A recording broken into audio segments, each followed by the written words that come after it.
Pemirsa, Kepala Badan Meteorologi, Klimatologi, dan Geofisika BMKG, Dwi Korita Karnawati mengingatkan adanya ancaman gagal panen di lahan pertanian tada hujan imbas fenomena El Nino dan Indian Ocean Dipole (IOD) positif yang mengakibatkan kekeringan. Menurutnya, fenomena El Nino dan Indian Ocean Dipole berpotensi mengganggu ketahanan pangan nasional.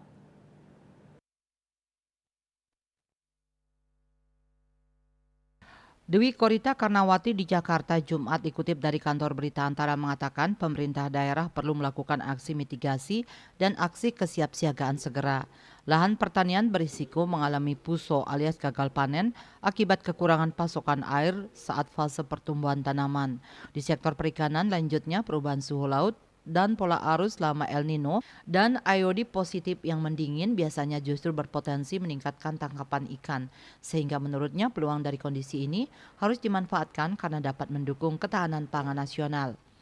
Dwi Korita menyebut fenomena El Nino dan IOD positif saling menguatkan sehingga membuat musim kemarau tahun ini dapat menjadi lebih kering dan curah hujan pada kategori rendah hingga sangat rendah. Jika biasanya curah hujan berkisar 20 mm per hari, maka pada musim kemarau ini angka tersebut menjadi sebulan sekali atau bahkan tidak ada hujan sama sekali.